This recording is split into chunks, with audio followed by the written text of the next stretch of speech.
Chers amis, bonjour, Parashat Shemot. Dans notre paracha, on voit qu'un nouveau roi va se lever sur l'Égypte. Alors, qu'est-ce que ça signifie qu'un nouveau roi se lève? Est-ce que vraiment un nouveau roi ou est-ce que c'est le même roi mais qui a un peu changé d'opinion? Alors, en réalité, Rashi nous fait remarquer que c'est une marloquette, une discussion dans la Gemara entre Rav et Shmuel. Un nous dit que c'est un nouveau roi, donc un vrai personnage, en chair, en os qui est arrivé. Et la deuxième opinion dit non, c'est exactement le même roi, mais qui a régénéré ses décrets, qui a un petit peu tourné sa veste et changé sa face. Alors, lorsqu'on étudie la Gemara, on n'a aucun problème d'être confronté à deux opinions qui sont complètement opposées l'une à l'autre.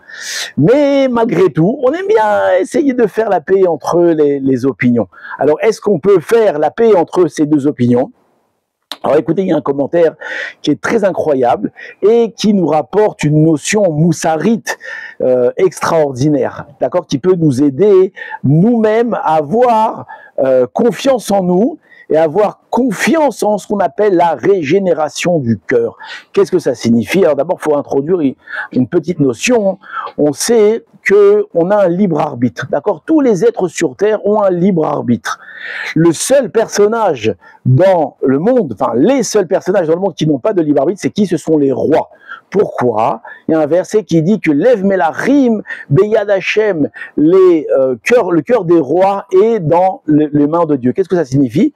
Qu'en réalité, le roi ou les dirigeants ne décident pas réellement de leur propre chef de faire telle ou telle chose, et là, elles sont dirigées par Hachem lui-même. Donc lorsque le roi va décréter, c'est pas lui, ça vient du ciel. On a une application, une histoire incroyable qui vient illustrer cette chose-là. C'est lorsque, dans Yitzhak Abarbanel, le Abarbanel est un grand rabbin à l'époque de l'expulsion des Juifs d'Espagne. Et lui, il va tout faire, il va mettre toutes ses forces pour faire annuler le décret de l'expulsion des Juifs d'Espagne. Donc il va interférer vers Isabelle, la catholique, Ferdinand, d'accord, le fameux couple royal qui voulait renvoyer les Juifs. Et il va essayer. Et un jour, il raconte comme ça, quand est-ce qu'il a décidé d'abandonner, de dire c'est un décret divin. Un jour, il parlait avec la reine, donc Isabelle, et Isabelle va lui dire, mais monsieur le rabbin, je ne vous comprends pas, pourquoi est-ce que vous obstinez à vouloir nous empêcher d'expulser les Juifs d'Espagne? Ne savez-vous pas que le cœur des rois est dans la main de Dieu? Donc si nous décidons quelque chose, c'est pas nous qui décidons, c'est que Dieu nous a mis cette idée dans notre cœur. Et donc, il n'y a rien à faire. Lorsque le Abarbanel, il a entendu ça, il a dit en effet, il n'y a rien à faire. Si elle-même, elle reconnaît ça, et si elle-même, elle me dit que c'est Hachem lui-même qui décide de ce terrible décret, alors on doit l'accepter et on doit quitter l'Espagne. Et ainsi, il va abandonner et tous les Juifs vont quitter l'Espagne. Maintenant, donc, le cœur du roi, il est dans les mains d'Hachem. Et Hachem, il décide de faire comme ci, faire comme ça. Il manipule le cœur du roi. Maintenant, à Birkat Alevana, on a l'habitude de dire un verset 7 fois. C'est quoi ce verset? Écoutez bien, Lev Tahor Barali Elokim Veruach Nachon Hadesh Bekirbi.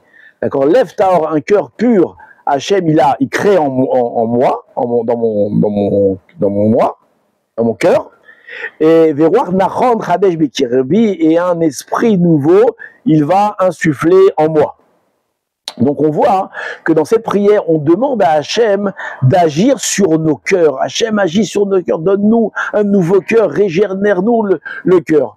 Qu'est-ce que ça signifie? Alors, ces deux notions-là, elles vont faire la paix entre Rav et Shmuel.